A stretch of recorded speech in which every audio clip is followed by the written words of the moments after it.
Hello, I wanted to do a video today about Argentina after the news yesterday that Argentina had decided to postpone its BRICS request.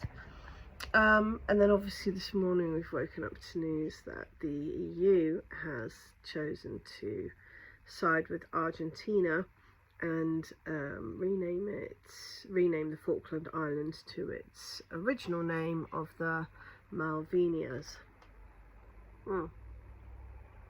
Now, I have a very different view on the Falkland Islands to most people that I tend to speak to in Britain. There seems to be a lot of misinformation about the Falkland Islands, that they were completely unoccupied and that the British just happened to land there and, happened to put some people there and now they're British.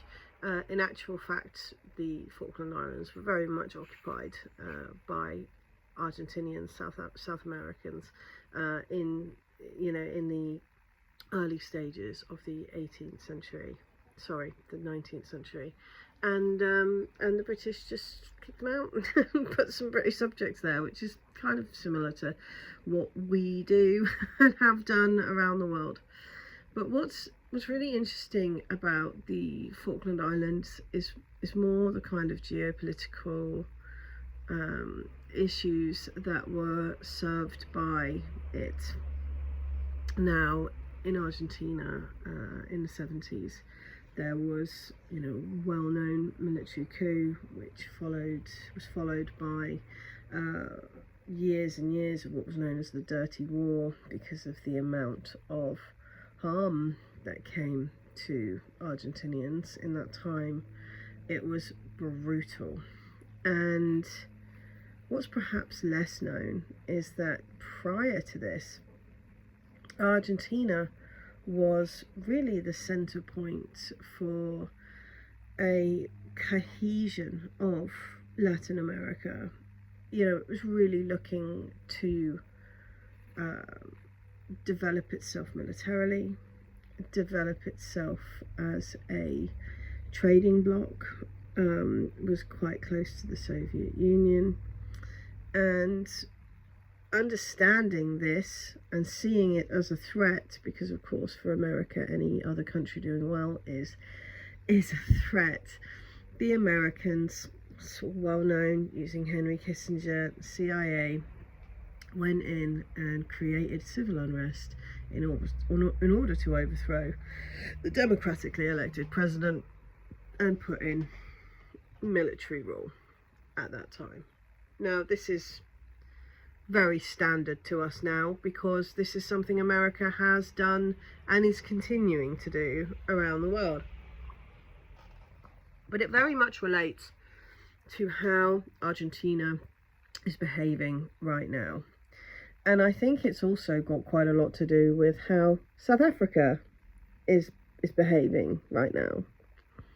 So you've got these countries that, essentially because of European invasion, have deep levels of civil unrest. There are, it's very clear. Look at Ireland and Northern Ireland, for example, that even if you go into a country and you spend hundreds of years trying to instill your own people there, that very, very rarely is that country going to stop being anything but Irish. The people of Northern Ireland are still Irish, and therefore, culture often wins. I think the only situation I can think of off the top of my head, there's probably more, but that's not been the case, has actually been in America, Central America, Northern America itself. Because they just completely obliterated the population of Native Americans, and now there are few left. So America's kind of taken this on as a foreign policy, and where you have these countries of where there is kind of tribal conflict between people in countries, it's very easy to go in and arm them against each other and tell them that what they need to do is fight. And this has been a pretty stoic, US foreign policy for a long time. Realistically, that's what they did in Argentina. Now Argentina's an interesting look at this, because it happened so long ago that we have the information now. Henry Kissinger's come out and spoken about what he did. The CIA documents have been released, and it tends to be a factor with the West, is that we tend to eventually find the truth, even if it's not readily apparent at the time. But what has this got to do with the Falkland Islands? Well, the Falkland Islands were in an interesting situation where Argentina hadn't really made much moves to claim them, but had always been very unhappy at the state of British, the fact that the British claimed to own them. And this was a real bone of contention within Argentina. Because if you think about it, the Falkland Islands are strategically important on a security level. You don't want a mass of foreign armed force bases off the coast of your country, controlling your waters, dictating what ships come in and out of your ports. And especially with an offensive alliance like NATO, the last thing that you want is for there to be the opportunity for attack in that way. So the Falklands is very, very important to Argentina. And if you speak to the British, and I'm talking about most British people here, people who I agree with on 99% of other things, will tell me that the Falkland Islands are British. That no one else was there before the British landed. And I'm like, well, no. The British went in 1833 and kicked out a load of people. That is actually what happened, But we change history so that we can make ourselves feel better about imperialism. That's the reality. And I find the Falklands to be a source of great embarrassment, to be honest with you. As a British person, I see it as an example of a number of British people who cannot deal with the fact that imperialism is gone and we need to move on from it.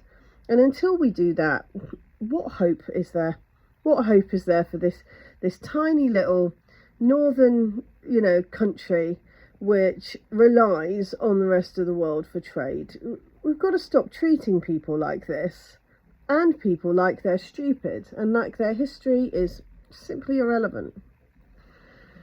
Anyway, so in the 70s we have this coup, and then we have this horrendous war. And some of the reports that I've read that have come from Argentina, and some of the analysis that I've read that's come from Argentina, have been really, really brutal. Black vans kidnapping people in the night and them never being seen again. All of these vans being made by Ford. It was just, nowadays with the kind of social media that we have, and the ability for people to actually review stuff of their own and come to their own analysis, you would go, wow, this is very clearly an American-backed coup. But at that stage, they could kind of hide behind and away from that. I recall the ISIS troops all having brand new Toyotas, similar. Well, where are they getting these Toyotas from? Are they sponsored by them? And if the ISIS troops are sponsored by Toyota, then I think we can say very clearly that the coup in Argentina was sponsored by Ford. Anyway, so they overthrew the democratically elected government, And they did that by arming separatists, people who were already disillusioned and unhappy with the way that the government was being run. And as usual with this sort of coup, it led to a drastic decline in birth rates, an increase in death rates, people going missing, just massive civil unrest. There was military rule for about 10 years, I believe. Well, yeah, it would have been, because it was 72, might have been 76 when the coup happened. And then the end of the Dirty War is considered to be the end of the Falklands War, which was in the 80s. So how are these things connected? Well, fundamentally what's happened is America has used the British imperial claim to the Falkland Islands and said, right, you need to go in and, you know, put the flag on the mast again and make this into a political point. The people of the Falkland Islands had been in contested territory for like over a century before that. So it's very, very clear that the reason why that happened in the 80s was because it benefited America.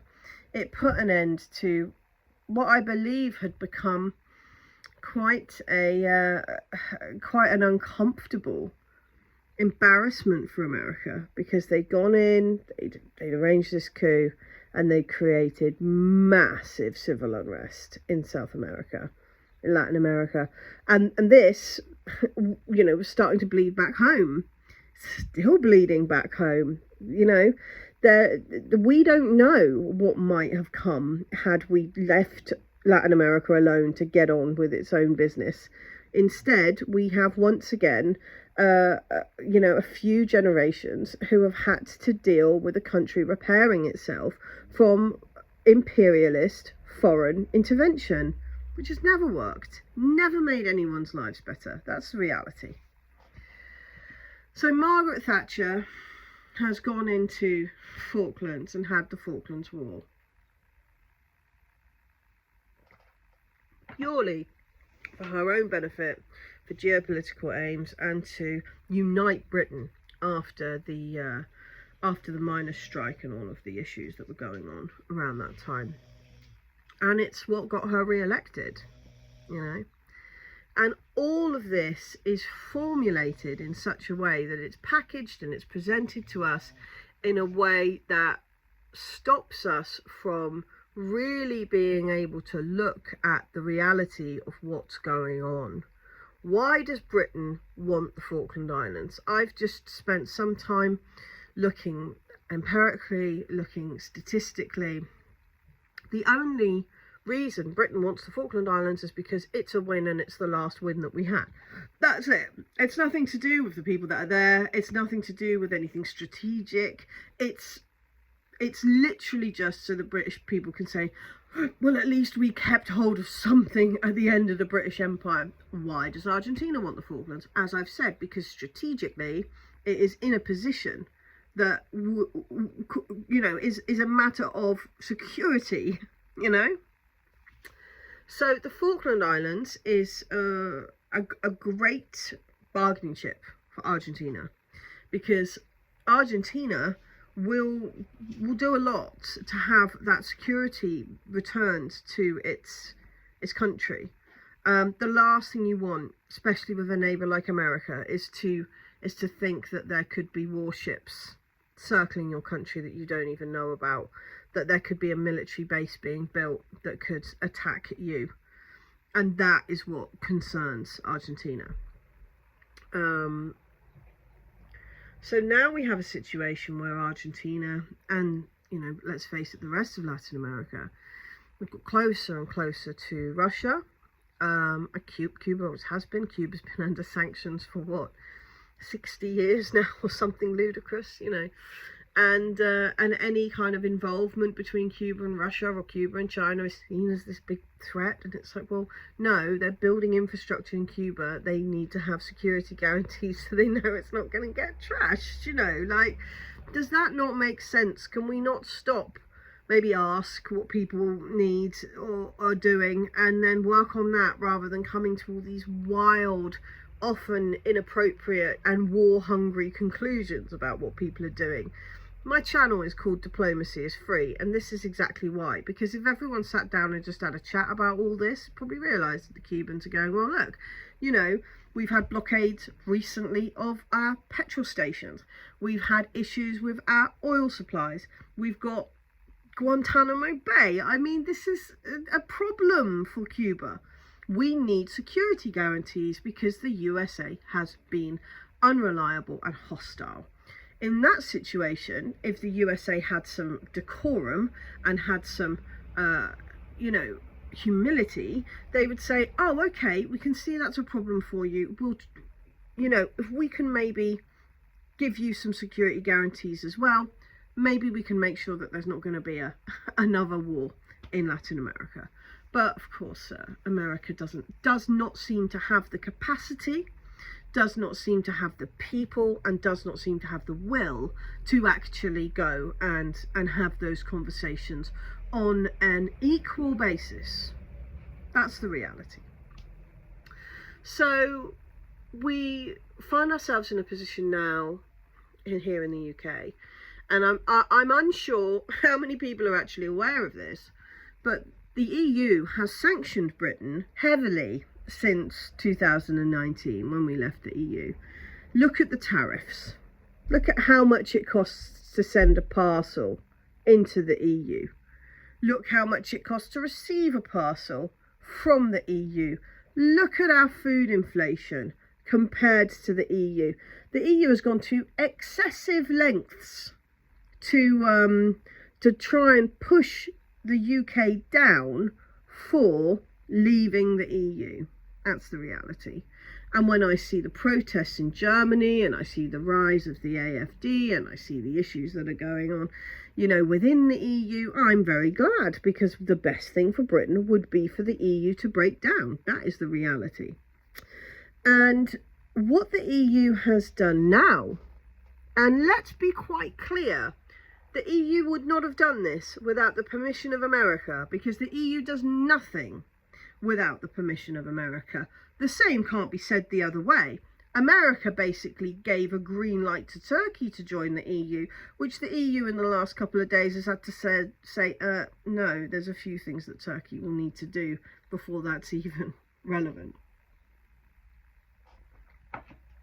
But the EU is not doing anything without permission of its American overlords. That's what the EU is. So the EU has had this meeting in Latin America, and the few news articles that I've read about it with Latin America, I apologise, I believe the meeting was in Europe, but it was a summit with Latin America, the Latin America and EU summit. And they said, oh, it's terrible, you know, we couldn't come to any agreements because, of course, all the EU's thinking about is Ukraine, because, you know, the EU's making a lot of money from Ukraine, laundering a lot of public funds through Ukraine. The EU people are getting poorer, and the EU elites are getting richer, which is exactly what the people at that summit want. They want to be richer. I don't know why. They already seem to have more money than they could spend in a lifetime, but I don't know that I'll ever understand a mindset of people who have that much money and still choose to rip off their neighbours and the people that have elected them to be in that position. It's bizarre to me. But anyway, the EU want to continue laundering money through Ukraine. They want these sanctions against Russia to work better, because they've been led right down the garden path with the sanctions, told, you know, we're going to isolate Russia, Russia's going to have to capitulate, then everything will be cheaper. The EU was already getting cheap products from Russia, and the opposite has happened. Russia's got stronger, we're paying 4 times more for gas and oil. It's been a mess for the EU. And, you know, I strongly believe that was the point. That's what America wanted. They wanted to isolate the EU from Russia. It was becoming all far too close to comfort for the old US of A. And that's what they did. So the EU summit, the EU Latin America summit, they've met, they've tried to come to some conclusions about stuff. It's really, really not gone well. You essentially have people who are focused on their own countries on one side, Latin Americans, who are not prepared to go along with sanctions to Russia, because for goodness sake, why would they? And aren't interested, as Lula said quite publicly, we are tired of hearing about Ukraine. We want to talk about something else. We want there to be a conversation about something else. But what they are concerned about is Argentina becoming part of BRICS. Because if Argentina becomes part of BRICS, Latin America becomes part of BRICS, the Americans see that as a threat. Even though BRICS is a trade alliance, they see that as a major threat. So they see a way of preventing Argentina from joining BRICS by saying, well, hey, why don't we sweeten the deal and get you the Falkland Islands back? We'll call it by its original name. We'll show very clearly, very publicly that, we agree with your sovereign right to the Falkland Islands, and screw the British. But I'm here and I'm British and I'm thinking, why? Why are we continuing to stand with America and the EU when they are quite happy to throw our wishes under the bus in that way? Now, again, like I've said, our wishes, I'm speaking about Britain here. I'm not speaking about my wishes. I have absolutely no wish to control an Argentinian rock near Argentina. I think it's daft. But the fact is that the people of Britain and the elites of Britain, the politicians of Britain, have made it very, very clear that they consider it, a matter of British sovereignty, for the Falkland Islands to stay British. And our partners, the people who we've given up our standard of living for, have just screwed us, thrown us right under the bus. And I include America in that, considering the fact that the Falkland War was fought and British servicemen died so that America could shut the lid on what was going on in Argentina and the dirty war that they had created and the damage that was created because of their coup and their destabilization of a country. It is pretty rich that we are now looking at this situation as all of these actors turning against the British. It's just a complete stab in the back for the British. It really, really is. But maybe that's okay, because maybe from that we can go, yeah, fine, all right, we're not going to support Ukraine anymore. Maybe we can start asking for some of our money back that we keep giving to the EU for our security. Maybe, just maybe, even if we can't repatriate, we can say, you know what, we're not going to make any more security deals with France. We gave France 400 million for defence of our borders, and the French have allowed more boats to come over to the UK. Now, again, migration is something I talk about a lot. I understand that it is a messy process, and I understand why people feel they need to migrate here. I really, really do. But the fact is that for the majority of people in Britain, the boats coming over from France and from Belgium, and they are a problem. So that is what our elected officials should be focused on. And when our elected officials decided to throw some money at the problem, they paid the French 400 million earlier this year to sort the problem out, and the French pocketed the money and the problem got worse. That is a huge problem. 400 million could have actually paid for British people to start companies that patrolled the borders. This is daft. It is really daft. We are outsourcing things that we don't need to outsource. We are funneling money into a trading block which is sanctioning us for daring to democratically choose to leave it. And then as soon as they get the opportunity, they're stabbing us in the back so that they can prevent Argentina from joining BRICS because America doesn't like that idea. That's the reality here. I am amazed at how few people seem to see that and see it for what it is. But that is what's occurring. And I also find it very, very interesting that there was a good few hours, wasn't there, between being told that, you know, Argentina not joining BRICS, all in lights, and then the next day, the EU has agreed to call the Falkland Islands the Malvinas. Wow. I mean, if we think those two things aren't connected, I'm unsure how to help you, you know. What will Britain do? Well, the reality is Britain will do nothing, will we? We will carry on, you know, picking up the coattails of America, throwing our jackets off so that they don't have to get their feet wet stepping in puddles, and basically simping for America, because that's all we have ever done. It's all we've done since the First World War, and for some reason that's what we've continued to do. I can't see that changing.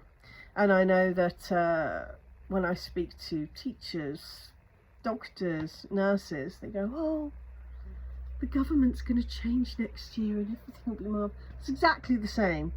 You think Keir Starmer isn't exactly the same? You have another thing coming. So I don't think that this issue is going to make any difference. If the Falkland Islands becomes the Malvinas and is taken by Argentina, repatriated by Argentina, I think most British people will shrug their shoulders and carry on with their day. In fact, to be honest with you, based on what I've seen from our media, I'm not even sure that most people would even know about it. I think it would just disappear into nothingness. But let's be very, very, very clear and very frank. This is yet another slight on our political class, and they will be livid. After what happened with Ben Wallace and NATO, they will be livid. We're also being blamed for this underwater drone that's hit the Kerch Bridge and killed 2 people. You know, we really need to question, us in the UK, whether we would like to be the Japan of World War III. Because I'm good for that not happening, to be honest with you. But it seems like the anger and the emotion coming out of London is bringing us closer and closer to that reality. Anyway, so that's my thoughts today. Sorry, I've rambled on for 28 minutes.